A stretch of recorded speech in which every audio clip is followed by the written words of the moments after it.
Hey, what's going on, everyone? This is Chris. Welcome to the inaugural Basic Gear Review podcast. I'm joined by my good friend Nick Maffei. You know him from Basic Gear Review, and my lifelong family member, cousin Will Agtang. You also know him as the face of Basic Gear Review. This is our first podcast. We're going to be talking about active and passive pickups today. We have a couple different bases to show you, but before we get started, Will's going to take off his windbreaker. And I'd like to give a huge special thanks to all of our Patreon supporters. We are up to, I believe we're at 11 right now. So huge, sincere thank you to everybody. You guys make this possible, and we sincerely appreciate all of your support. So let's kick this off. What were you playing there at the intro? I was just kind of jamming. I don't know. I got Nick next to me, so when Nick's in the room, I play differently. Just because of the way you play, it's it inspires me. Just your aura makes me play differently. Oh, so. Yeah, I'm just playing my number one, though. I got the Steve Harris pickups in there through my Basement 500. We're miking the 410 with the Shure Beta 52. That's the one. For those who don't know what your number one is, let's just talk about it briefly. Well, I have a, 2000? I believe it was a 2012 American Special P-Bass, and it's wonderful. The neck profile is a little bit more similar to a jazz bass than it is a P-Bass. It's not quite as fat. But I switched out the stock pickups for the Steve Harris SPB4s, the Seymour Duncan ones, and it's the greatest thing I've ever done. It's wonderful. Now, especially through my rig. It's awesome. Oh, yeah. In the interest of the subject content, those are indeed passive pickups. Yes. Yeah, they are. Now, Nick is holding a Squier 2 Precision bass. If you've been keeping up on the video, we use this in our active P-Bass shootout. At the moment, it is equipped with the Seymour Duncan Lightning Rod pickups. Lightning Rod. So, Nick, can you just give us the rundown of your basic passive versus active? What is the pro and con of each? Why would someone choose one over the other? So painting with broad strokes, a passive pickup is going to stand a little bit further, an active is going to stand a little bit further forward in the mix than a passive is. Generally speaking, it's going to be louder. It's going to be between 10 and 15 decibels louder. It tends to have a little bit more top end. Again, painting with broad strokes. It's just gonna the tonal complexity of the pickup itself is just gonna sit a little bit more forward in the mix. So really helps you cut through. Really helps you sit in a much clearer, more articulate position in the mix. Whereas passive is a much more familiar sound to a lot of people's ears. Tends to be. Again, painting with broad strokes can be a little bit more lo-fi, tends to sit a little more subtly in the mix, tends to sit in the frequency spectrum a little bit closer to, say, like the drums or the low mid-range. It's definitely a much more familiar sound for a lot of players. So it just sort of depends on what band you're in, what kind of sound you're going for, and who you are as a musician yourself. So what would be the best application for me, genre-wise, to choose an active pickup? Interestingly enough, I know there's a lot of active basses in metal music, a lot of Ibanez stuff is all active, But at the same time, I know a lot of funk musicians, a lot of funk players who will use active preamp systems, active pickups and preamp systems. A lot of the Stingrays, they're all active stuff. For most part, they're all active basses, and that's a good funky, springy sound. So at the same token, you got metal guys playing the Ibanez stuff, but you also got Flea with all of his Music Man, and the Flea bass stuff was all active as well. So it very much depends on who you are as a player and what you prefer as a tone, not necessarily what style of music you're playing. Plus, I feel like active pickups are kind of, people assume you want a really present, bright tone. Whereas that's not always the case. Sometimes people prefer the low end of the active pickup, so they'll put that in there and then roll off the highs, which is what you wouldn't expect that right away, because that's more of a passive pickup type of thing to do. But some people I definitely prefer the low end in some pickups. That I would do something like that. You know what I mean? Yeah. Just get all those highs off, so you get that real tight, rumbly low that pickup provides. Well, let's do this. Let's do a side by side. We do have a passive P bass and an active P bass. Both have a single volume and single tone running through the Fender Basement 500. Let's just compare them side by side. Cool. And see what we come up with. We'll do the number one again right here.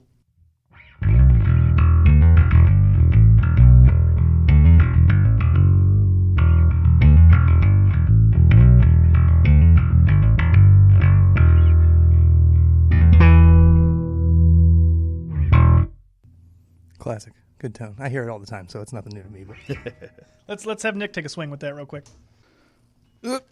Okay, sweet. So this is Will's This is Will's American Special again. So let's try something here.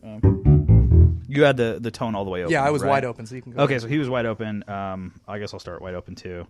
Let's think here.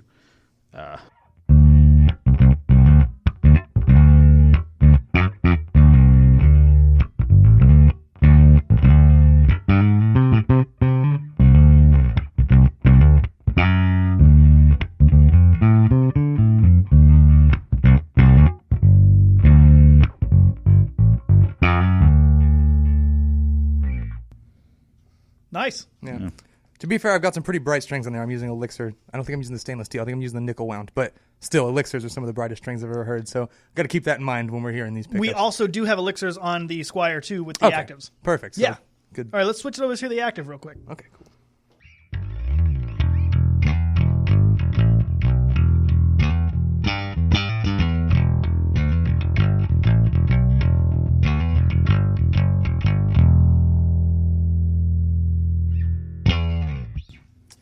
Quieter, oddly enough. But other than that, it's pretty cool. I kind of the frequencies dialed in on the pickup are definitely a lot different. That Steve Harris one has got like the low mid, real like closer to the 60s style P bass pickups, the Antiquities. You know that versus the 50s, how it's a little more honky and a little less round. I feel like that's the same difference between these two, or a similar difference at least. That one's got a little bit more of a honky mid range, whereas this one's a little rounder. It's definitely got a much more present top end. Mm-hmm. Oh, yeah, definitely. Nick, what do you have to tell us about this? I was totally expecting it to sound way different than it did. It was the Squire 2 that has the active pickups in it. It was definitely quieter. Has a surprisingly classic P-bass sound. I was expecting something to be, dare I say, a little bit brittle. But no, it still had a good amount of presence. And clarity. So I don't know. I guess I was expecting a greater difference. Yeah, me too. Well, if I remember correctly, these pickups are they're supposed to sound a little more passive than a regular set of that's active correct. pickups, They right? have the passive tone and look with the active output, kind of some of that compression you get. So that explains a little bit of what we're hearing. You do. It is noticeable that you get that top end. I don't know if I would use the word brittle. I don't have a positive thing to say about the top end. Artificial comes to mind. A little kind of weak comes to mind. But I feel like having more top end on tap and being able to cut it down could be beneficial. Yeah, definitely. It's a lot easier to pull back on something, especially with something like a tone nub. Whereas if you're wide open and you need more, you got to go deal with a whole other set of things. So that's a good point. All right, let's have Nick play the active. Cool.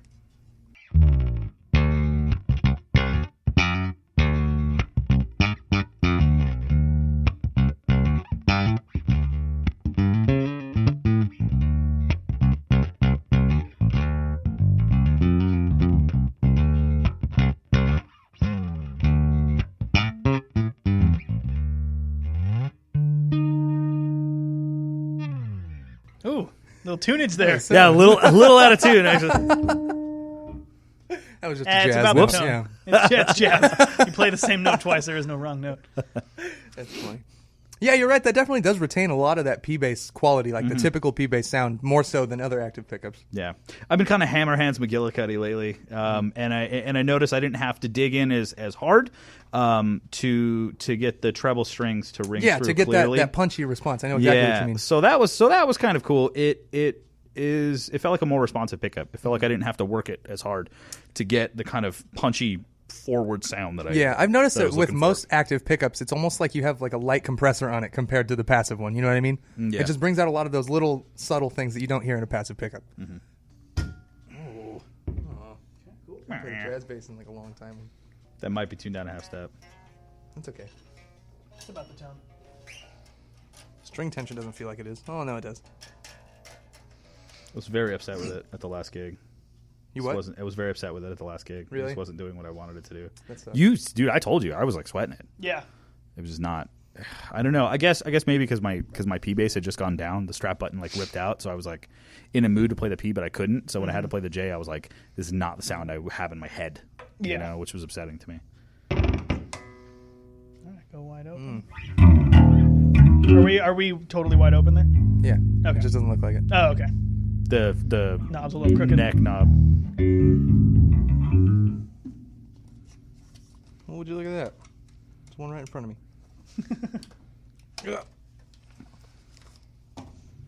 I'll keep an E flat. I'll just. I'll do whatever's clever. I'm not worried about it. I have to tune it up to E standard on Tuesday anyway, so you may as well just do it. Okay. Standing.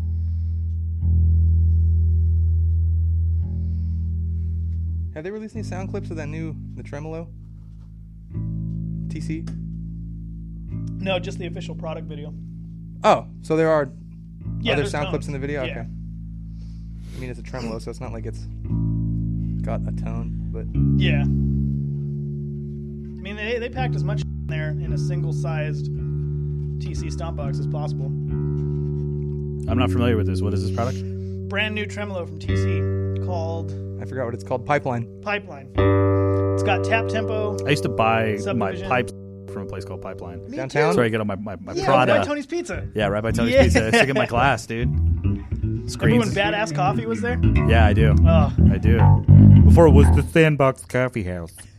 Yeah, it was badass. Like, yeah, you go to Badass. Like, I want a cup of shit that's going to kick me right in the what have you.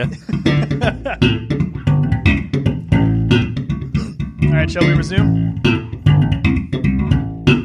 Sure. All right, cool. So now we're going to check out some jazz basses. Again, we got another Fender Squier combo. The Fender is Nick's, actually. It's a Mexican, yes? Yeah, Mexi with standard pickups. Okay, Rosewood. and then we have a Squier jazz bass with the straight-up EMG J set. All the pots, solderless that comes with it. These are full-on bona fide active, ceramic active pickups. So just like with the P-Bass, let's check. Well, we do have a little bit different that these are active voiced, whereas the P-Bass were, passive voiced active. So it's going to be really interesting to see the differences here. Yeah, definitely. So let's check out the passive. Okay, cool. I'm wide open again. We're probably going to keep it all wide open from here. Might on as out, well, so- yeah. Yeah.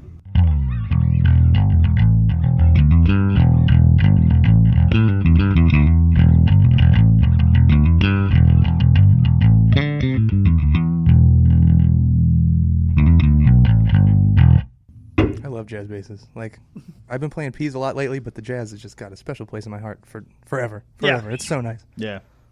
They it's like, well, obviously, as we know, it's like a mid-scoopy type of tone right off the bat compared to the P, and it also seems a little more compressed.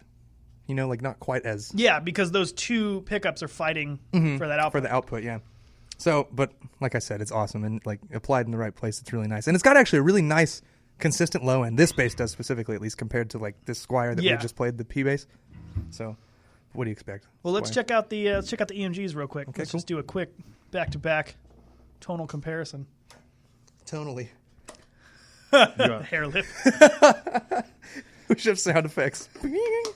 That was a laser beam. I like that one. Yeah, I'm going to use that. And we back. Active. All right, so I'm going to play the active this All time. right, yeah. Let me see In what the happens. interest of time, let's just, Move forward. if we had all day, it'd be a different story. Yeah, okay. I'll just keep playing the same lick. 'cause- That's what I've been doing. Yeah. It's trusty.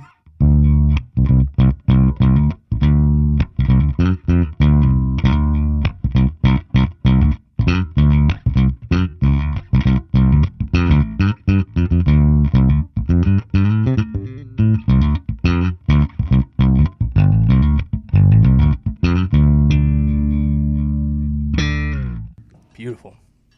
So yeah, right off the bat, you can tell the strings aren't as new as they could be. You can just tell, you know what I mean? Because I know personally using that thing when you got like elixirs on it, say we're using the nickel wounds, it's almost plugging directly into a PA. It's so hi-fi. You know what I mean? You get frequencies that just like other pickups just cannot pick up.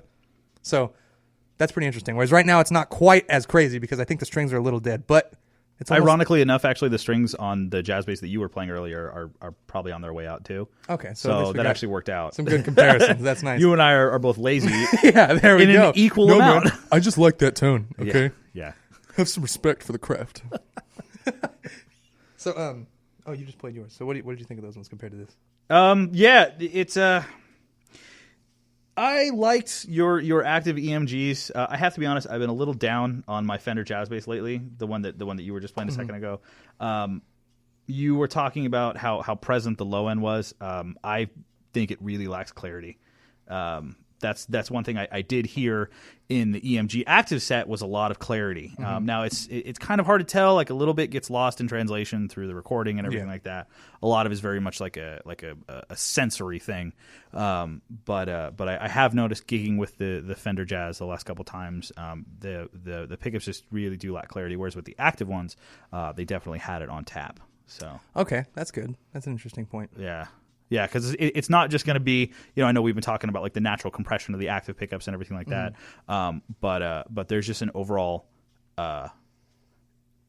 when you go get like a nice big like bassy tone, sometimes it can get muddy, and it's like there's a difference between like the low end bassiness and just it sounding muddy, and that's kind of what's going on with that Fender J. So I don't know if that means that it's because that they're passive or they're just like whatever, like garbage pickups. But I've been a little down. Whereas again with the active EMG that you put here into your into your Squire J, I'm actually was much happier with this. Yeah, it's really nice. You're right. The clarity thing is a good point. And what's cool is that people are kind of starting to understand that, like pedal companies and stuff. And I know that Origin Effects makes the compact bass pedal, and that thing has a high pass filter on it. Yeah. So you can pull back some of that muddy low to really dial in your low end, which is extremely cool. I'm surprised more people aren't doing something like that, because that's a problem with a lot of things. Dead air.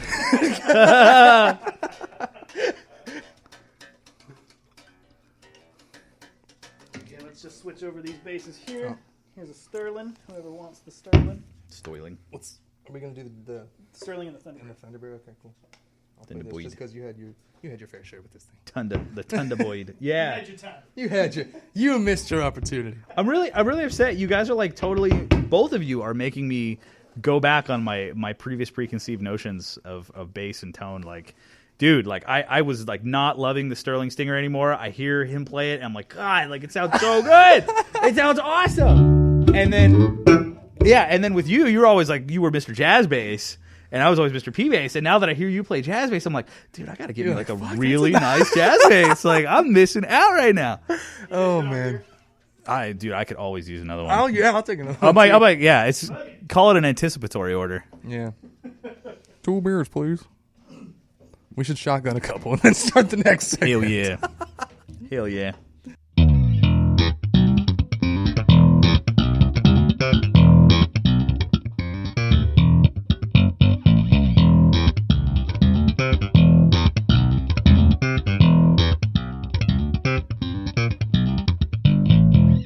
Dude, you make that sound so good. That sounds so much better than I ever.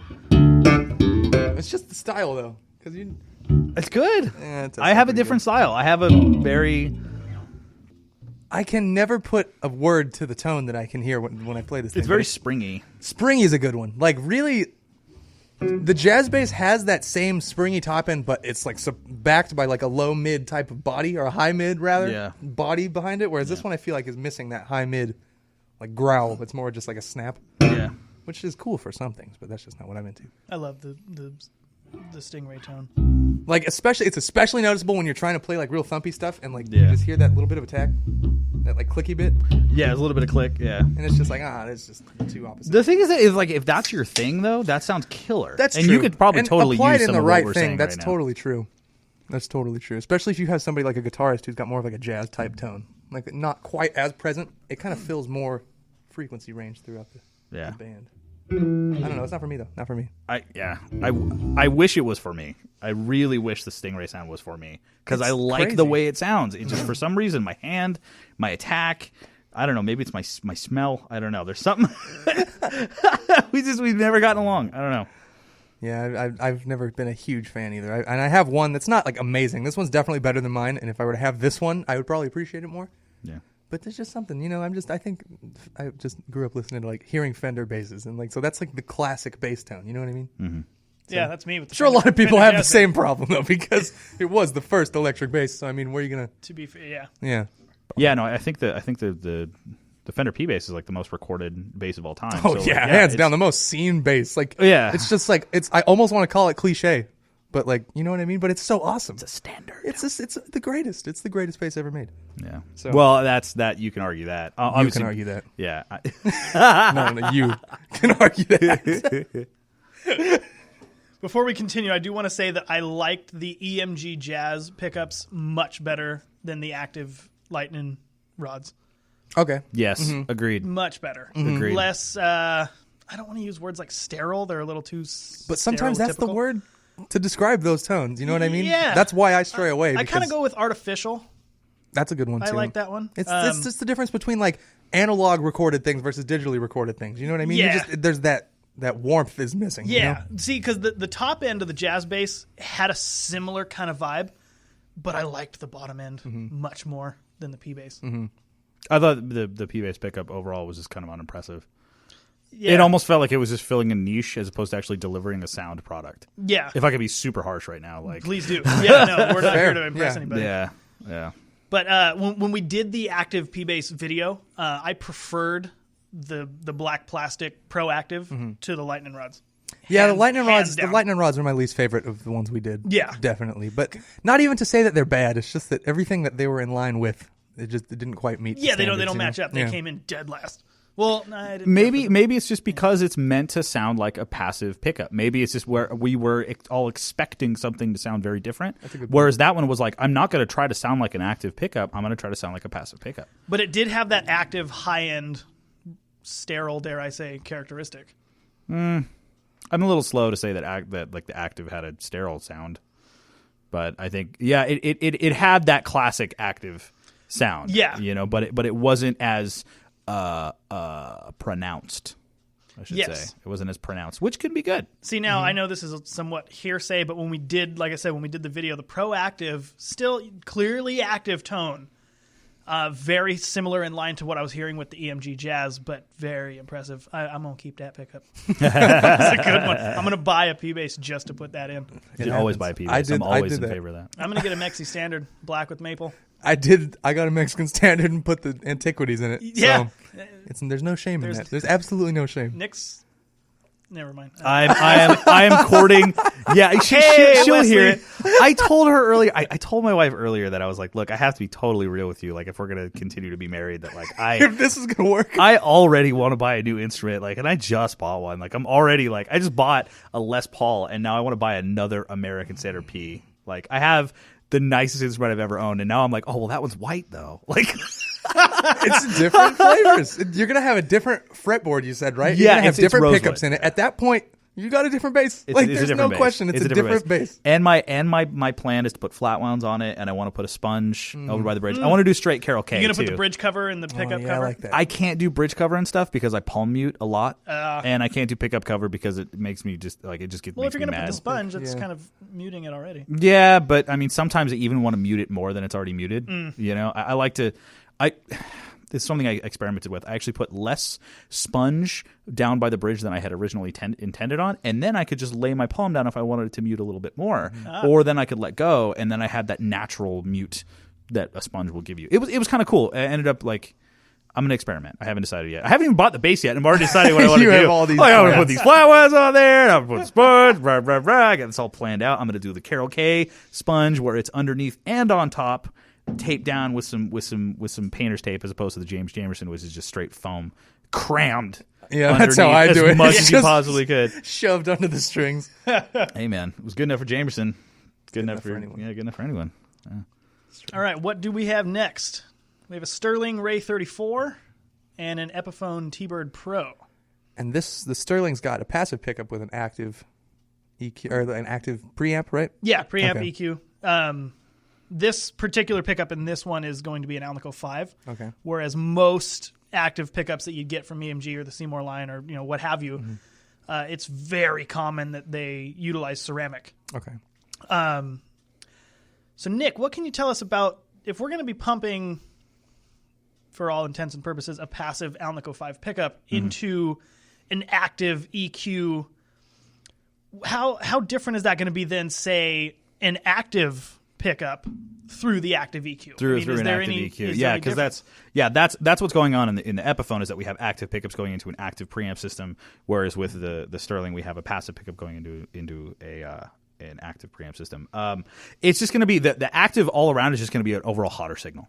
It's just going to be a hotter signal. So you're going to get a little bit more brightness. You're going to get a little bit, I guess if you're pushing the signal harder, logically you would get more gain, or it would be easier to reach a higher gain level. It's just going to stand way further out in the front. Whereas opposed to a passive pickup, through a preamp system, I guess it would have a more natural passive mid-range. I guess where like passive pickups tend to be a little more in the mid-range. They don't tend to be as hot, than a full active pickup going into an active. Kind of like system. with what we saw with the previous, four, I guess, basses. They had no onboard EQ. It was just, this is the tone you get. Mm-hmm. You can adjust your volume or your tone like you'd find on a passive bass. There you go. Mm-hmm.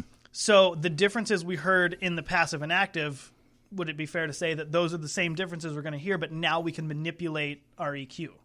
Yeah. A lot of the EQ systems for active basses will be at least 3-band EQ. Yeah. Now the T-Bird Pro is a 2, if I'm not mistaken, whereas the 2-band. Sterling is a 3. Mm-hmm. Mm-hmm.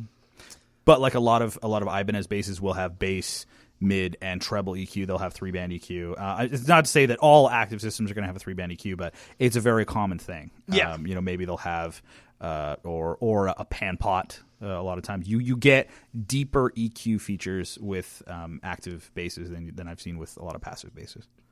And I feel like a lot of when you get like in my jazz bass, in the Squier Jazz, how we have the active pickups with a regular passive EQ section, I feel like that's more common for like retrofitting a bass. Like if you don't want to go through getting all of the EQ on there, but you want that same bass. Yeah. I feel like that's where that really comes more in handy, because anytime you see a bass that's made with the intention of having active pickups, it's always got at least a 2-band EQ. For the most part. Not always, yeah. but And for the most we part. saw that with the Fender Deluxe or Elite as, Yeah, as it now exactly, is. You had the switch, but you had the 3-band. Mhm. And as Nick was saying, it was a pan knob instead of 2 separate volumes, Yes, which that's saves how they can space get away too. with the same Exactly. control cavity. Or concentric knobs too. A lot of times they'll do that. Yeah. All right, well, let's check out this Sterling Ray 34. Let's take a second so we can all open our beers. Mine's open. Okay. Ooh, that sounded awesome. I'm going to leave that in. I got about 3 hours of sleep last night. I got really? Wow. I got home at 6. You got home at 6. Yeah. I got 6 hours. Well, Who's the bad? Is it me? Am I the bad influence in your life? All of a sudden, you were like, "Mister, I'm just gonna hang out at home and like record all these videos and like just be an awesome producer guy." And then we started kicking it, and you keep telling me like, "Dude, I haven't slept in days." Like, what? my girl's in the other room taking a nap.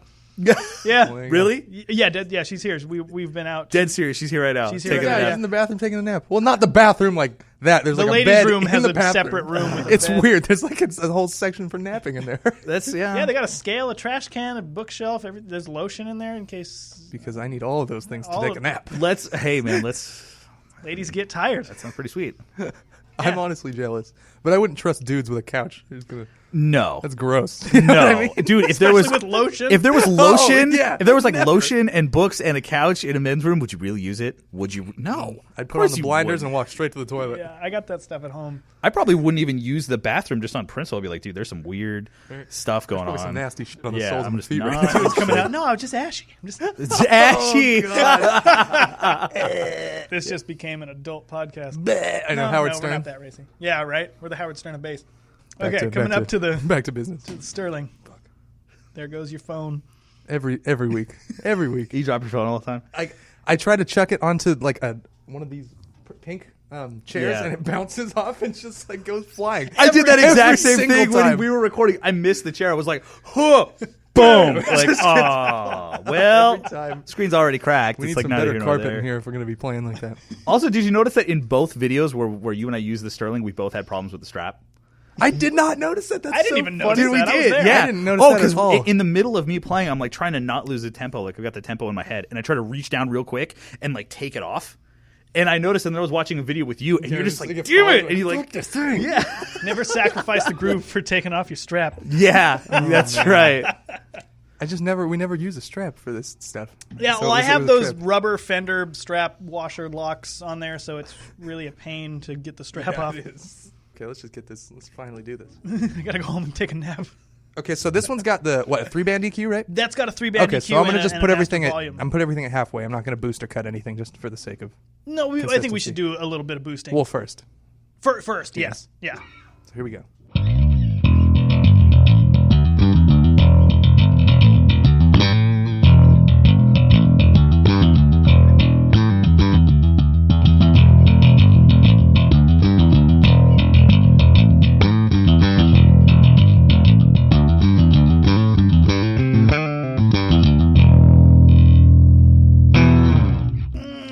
Fender basses, but nice. that is the tone. That's for nice. Me. You know, anytime I hear a Stingray like really hitting really hard like that, I think of the first Rage Against the Machine album. Yes. Every good. time, like, oh my god, classic tone. Yeah. So that was just everything notched. Yeah, that was notched. Everything, volume obviously wide open. Let's but, go one by one and just kind of boost those all right, EQs. cool. So We're about to find it out bass? which one's which. Let's just go with Yeah, one. both of you guys have owned this. Fun fact, I bought this Sterling from Nick about a month or two ago. Yeah, but I'd had it for like north of a year, and I was like, I loved it. Oh, never mind, hate it. Not what I'm looking for. And then I sold it to him, and I'm like, oh, I love it. What did I do? Just get it's Old like Smoothie. It's the chow. Oh, Get the old Old smoothie Smoothie. with the Oh, two Oh, we band. got that yeah. video coming out soon. That Doing thing that is video. a dream, like an absolute dream. I can't Yeah. believe it. If I could swing it, I'd get it. It Yeah, was remarkable. exactly. I was Me so too. pleased. Really want a Rick too. I think it's cliche, but I No, want a Rick. you got to have a Rickenbacker. Yeah, like, it just my like God. it does the sound. It's exactly what you need. You pop some nothing roto else. sounds on there into like an Ampeg B15. Yeah. Like you It's have over. like a It's great over. tone happening Yeah. right now. Yeah, that's it. You Oh, can man. peel paint, dude. You can peel paint with that. Yeah. So my buddy pretty much just like let me have his 4003 for like 5-6 years, Wow. and I'm gonna totally like admit something super. I used it like 5 times. Once a year. It was like once a year. Yeah, seriously. I'd be like, oh yeah, I forgot I had this I thing. used Better it on rip it out. Christmas, all my Christmas gigs. And then I would play it and I'd be like, meh, like it's pretty good. And now that I don't have it anymore, I'm like, oh, I wasted so much time. Yeah, I think that you have an issue with things. things in general. Yeah, it's a core of my problems that I have issue with things. The core of my You whole need to life problems. you need to like have somebody in your life convince you that you had sold that bass, but actually hide it somewhere. And then when the regret comes, there it is. Like you still have it. It's like hiding money. Yeah, in a secret exactly. compartment Like when of you your find wallet. $20 in your pocket after the wash, you're like, oh yes. There's a trick we'll do with the kids because I have 2 little ones, and if Ben gets tired of this toy or whatever, he'll be like meh, and like we spend a bunch of money on this toy. We'll take it and we'll hide it. Right? Seriously, we'll hide it for like 6 months, and then like when he's been like, I want to get new toys, I'll take this old toy that he forgot about and I'll put it just like right in the center of a room, and he'll be like, oh, dude, I didn't know I had a robot. Like, wow! And then he'll play with his robot. It'll be like, this is his new favorite toy. That like is absolutely genius. that's me though. Like I realize I'm like, oh, I do that with stuff. Except my toys are like way more expensive. It's rubbing off. That's I'm exactly gonna hide what's my Rick in happened. the attic for 6 months. Oh my god, Dude, I have a Rickenbacker. blow off the dust. Oh my god. Okay, Okay, let's yeah, start. let's boost some EQ. Let's just start far. I'm gonna Far guess. right is going to be bass. I think that's Nick? treble. Do you know? Okay. Bass maybe. We're gonna find out. No, Oh, it's it's bass. bass. That's bass. Okay, cool. So I'm going to boost it like Just, halfway. yeah, and then Just go about all the halfway. way. Yeah. Go all the way. Let's go all the way. All the, yeah. Okay.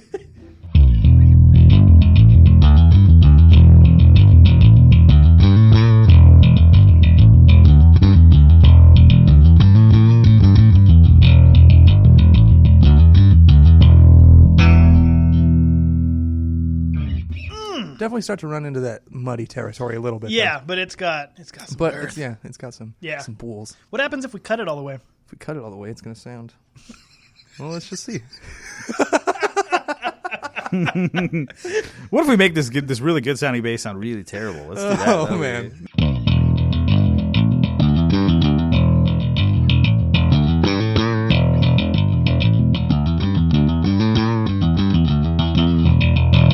So if you're listening to this through your cell phone, you probably didn't hear a difference there.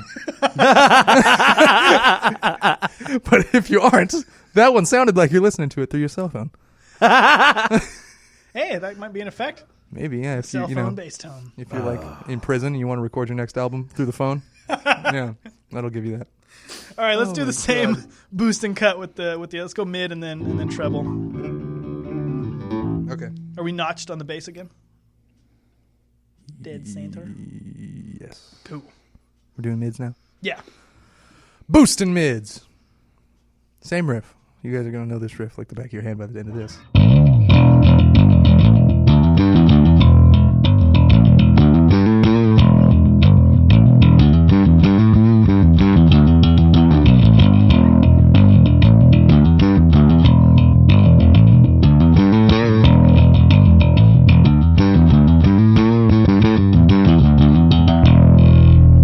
All right, now let's cut the mid.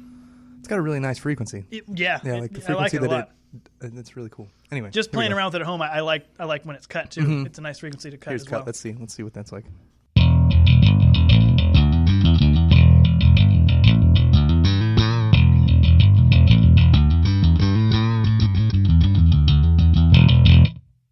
I like that way more than when you boosted the mids. Yeah. I thought when you boosted the mids, it like lost a lot of clarity. Yeah. And I have to say right now, I think we're speaking more to the pickup than we Most are definitely. necessarily to active versus passive. But you know, again, having all those wide tonal options with the active preamp system is giving you a pretty wide palette. But I don't know. Again, to speak more of the pickup necessarily than the preamp system, I did not nearly enjoy that boosted mid sound. It was just muddy. These basses, like the scoop mid, is the magical thing with these ones. You know what I mean? You hardly ever hear somebody using a Sterling or like a Stingray type of thing with a boosted mid. You know, for the most part. I mean, just when I hear it, you think like like that. Yeah, versus, no, I'm in full concurrence. versus like this. I feel like it sounds even better with the mids like pulled. Yeah, you know what I mean? Oh yeah. Which is usually exact opposite of how I feel. So if anybody knew me, you'd understand that that's a weird thing for me to say. That's pretty consistent though. Pulling the mids like with your jazz bass ear, that's pretty consistent. That's true, but I mean with the P, I boost the mids. Like if you look at my drive tone on the amp over there, like my mids are at like 8 or 9. Really? Yeah. Especially, I guess maybe it's because it's the drive tone. I like my drives to have a really, really big mid presence. Yeah. And if I'm doing clean, I want the muddier type of mids to kind of leave. You know With what I P mean? basses, you tend to cut through the mix a little bit better if you add some mids because they're just Yeah. If you're using gain specifically, if Yeah, you're using exactly. gain. Yeah. And the structure mixed with that mid range that pickup supplies is just like amazing. Yeah. It's so fat and rumbly, but still really clear. At least with what I'm using, it's still. I think clarity. your bass with the new Steve Harris pickups is my favorite thing I've heard so far. Like, Yeah. seriously, it's so good. Me Like, too. That's why it's my number one. Well, it's true because like Steve Harris was like my hero, like growing up as a kid. Mm-hmm. Like I mean, I'm just like, oh, dude, that 3-finger gallop, like I have to get that down. He actually only uses 2. Did you know that? He goes back and forth. He does not use 3. I feel like that's not true. I feel like I've He seen him uses use 2. 3. I'm like so prepared to argue this. Is there a comment section? I feel like we need Find out photographs. and tell us because I'm pretty sure he uses 2. I have no idea on which platform I'm going to post this. Okay. But if there is a comment section on whatever platform I ultimately decide, please leave a comment. Yeah, please let us know Yeah. the truth if you know because I don't know. Anyway, he also used flat wounds, which I really want to put onto mine and hear what that sounds like too. Yeah. Because same with like Geezer Butler, like him and Geezer Butler have 2 of the coolest P bass tones I've ever heard. Oh, absolutely. You know what I mean? So my Geezer goal is to wide kinda get open, somewhere- play as far up on the Plays neck way as up you on the neck. possibly can, And then- just beat it like it owes you money. Yeah, exactly. Base better have my money.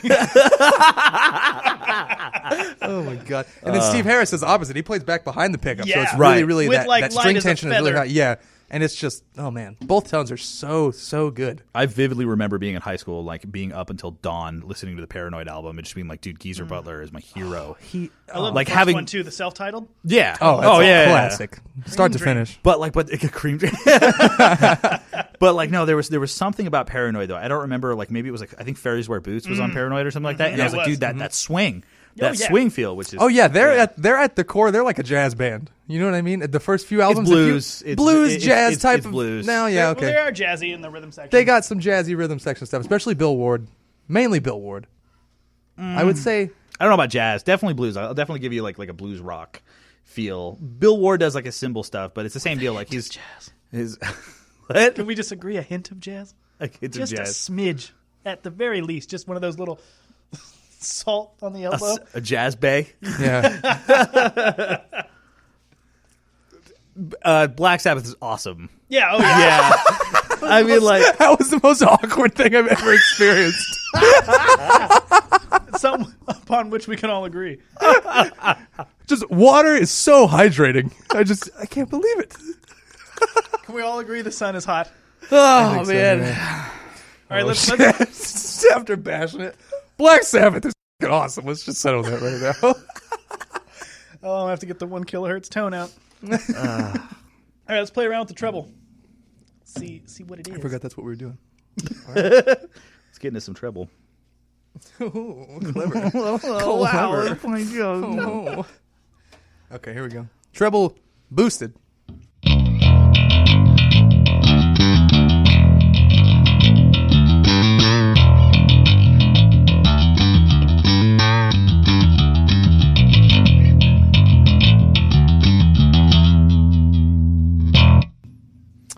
That's a little much. But it's a cool frequency. Like it doesn't have the same thing I was talking about with the EMGs in that Squire where it like sounds like you're plugging directly into a PA. You know, it's not doing that crazy frequency spectrum, but it's definitely piercing. It's got a They piercing just quality. it just I don't know. They're just so the active tone is just so in your face It really is. that it's just I don't know. It's just not for me. I think right now where I'm at this like exact moment in time, Yeah. is just kind of not for me. I agree. I've been in that moment of time for the past long time. But like what's his name? Like Melvin Brannon, who's currently playing bass with Booker T and the MGs, who like famously was with like Duck Dunn was with Booker T and for years, and like Duck Dunn's like my hero. Melvin Brannon's playing a jazz bass with active EMGs in there, and it just sounds super rad. He makes it sound super thick, super funky, super punchy. But like I don't know, maybe I guess again it's just my hands, maybe it's just the way I approach playing bass. But for some reason I haven't been able to make them work for me and my ear. Yeah, it's interesting. I wouldn't be. It's weird when it's something like your hands. You know what I mean? Because that's not something you can just like. Oh, I'll just switch that up. It's like you really have to tailor things in some way to how you play. You know what I mean? I can't get access like the robot devil like in Futurama and just get like a new set of hands. Yeah, Like, exactly. It's not gonna happen. So Treble cut. Here we go. That's volume, it has volume. and here's treble.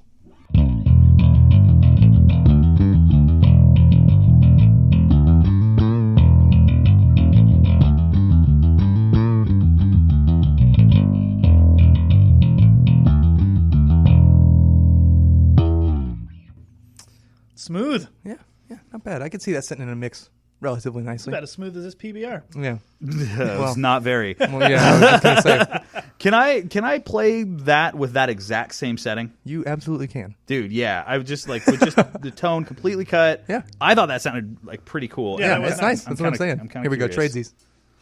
Tradesies. Tradesies. All right, here we go. Hold on. All right.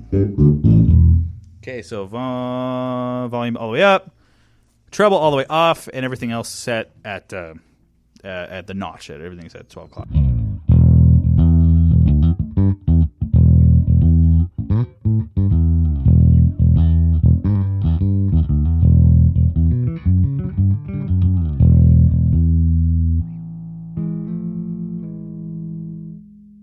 Okay. Here's what I'm interested with.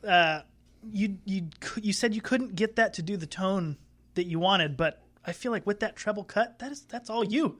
Yeah, That tone maybe is like your signature. maybe I was just going the wrong way. Maybe I was just Maybe. like, oh, I'm just not cutting through the mix. More treble, more like now it's so bright, it's super clicky. Yeah. This is cool. This actually feels. I'm getting the presence and the push that I want, but I'm still getting some of the more warm, rich tones that I'm really familiar with. Let me try doing maybe some R&B kind of lines. Yeah, Let me try yeah. doing some Jamerson stuff, or I don't know if I obviously can't do Jamerson, but let's do something sort of in his style. How about that?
That's nice. That Nick response, Maffei, ladies and gentlemen. The response, yeah. Oh, yeah.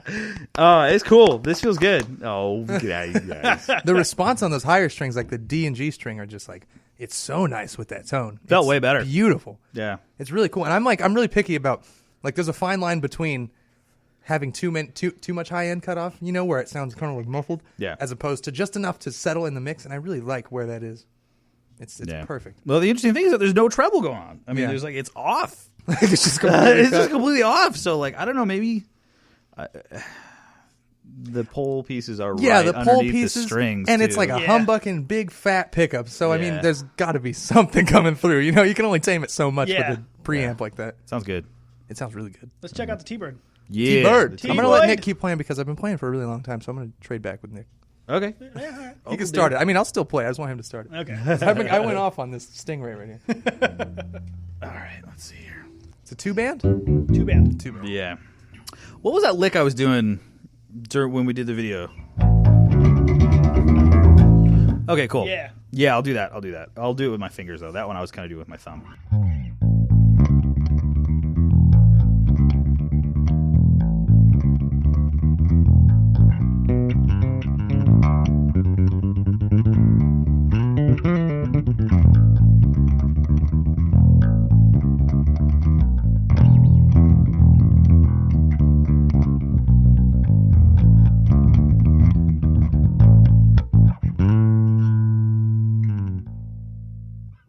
I like the fact that it's not extremely present because that's just not my thing. You know, I really like having some of the high end gone, but I feel like it's with the 2 humbuckers going like that. I feel like it sacrifices a certain like richness that Fender basses have with the single coils. You know, Absolutely. And the low end is there for sure, but you can tell this is definitely geared toward like if you're in a band like the Foo Fighters where you have 3 guitarists, you just kind of need a bass to have a bass. I feel like this fits in there a little better, whereas It's really muddy. yeah, Okay, couple things to be said, though. These strings are pretty dead.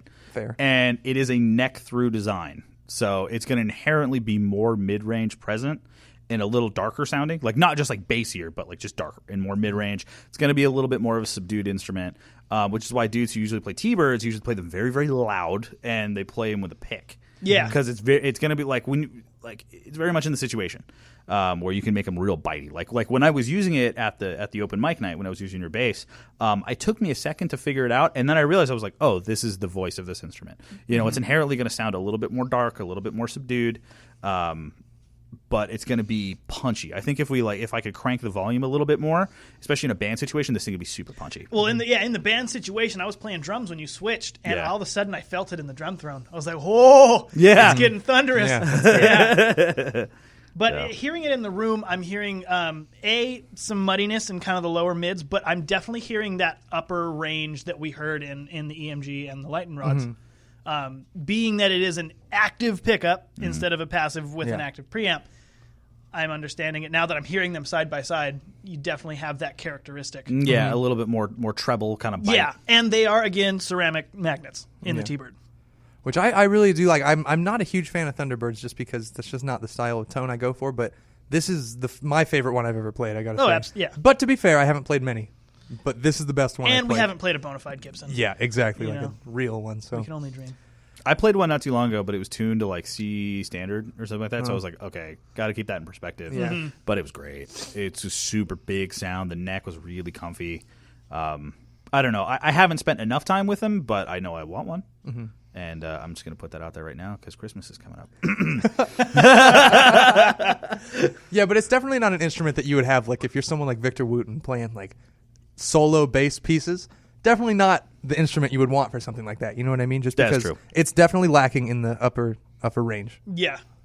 I don't know if that's. I really think it's the dual humbucker thing that's really because that's the case. Let's If you have like a Les Paul versus a Strat, it's the same difference here. You know what I mean? Well, let's I do love this. the sound of a Les Paul, though. Oh I'm yeah, totally don't get me good wrong. at Don't Les get me Paul. wrong at No, all. Les It's all Paul. about application, but I just mean the difference is how just like it's so springy and open when you have the single coils versus that just big, huge humbucking sound. Yeah. Which you can potentially get with a humbucker, you know, if you get the neck going and you got. I was gonna say, look at guys like Gary Moore though, who were famous for playing Les Paul, and that thing was like super far in the front. That's true. That's true. Well, let's do this real quick. Since the Sterling only has a bridge humbucker and the T-Bird has two, let's go over to the bridge humbucker. Yeah, let's do that. Okay, cool. Just kind of, we got to figure out which one's the pan pot. Yeah. Right. I know it's one of them. That sounded like it to me.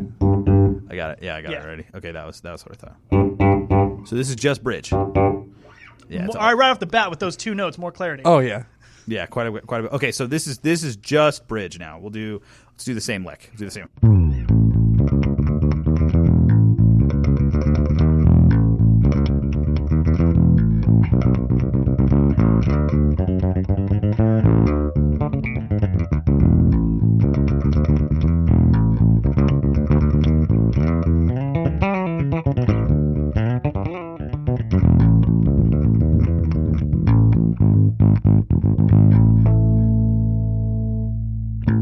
Now I like that way more than I like the first tone. That is like extremely reminiscent of a Jocko tone, that real honky type of throaty type of tone. Oh, that's You know a good what I mean? point. Yeah. Hold tight. Let's actually let's on follow your that. hats. Let's follow that. Let's do. That's the lick. Yep, That's the lick. That's the lick. Whoops. The lick. I don't even want to do it. I just do it inherently. Yeah.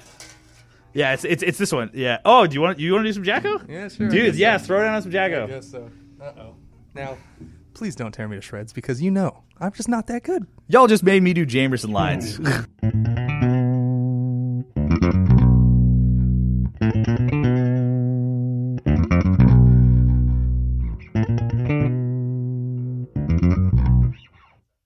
Anyway, let me see what this sounds like. Oh, okay. Oh, that's actually really nice. They're really responsive on this one. When I think of Jocko, I think of this. I don't think of the...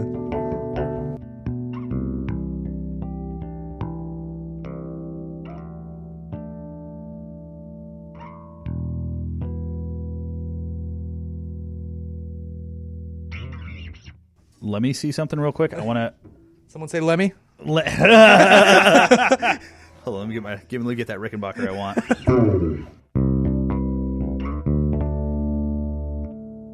Let's see how the second fret harmonics pop out real quick.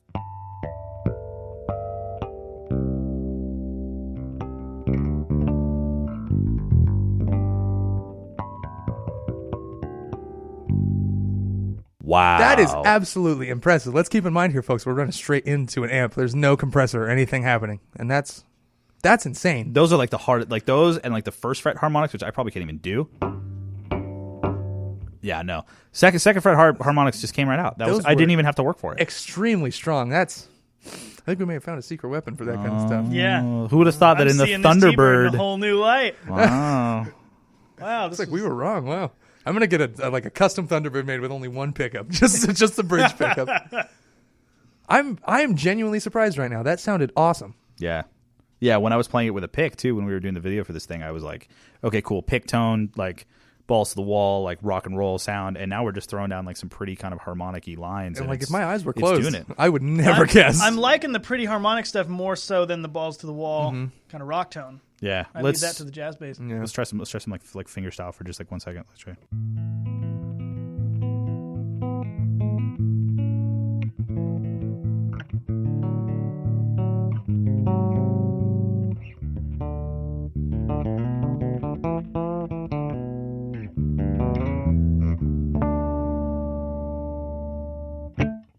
Yeah, that's cool.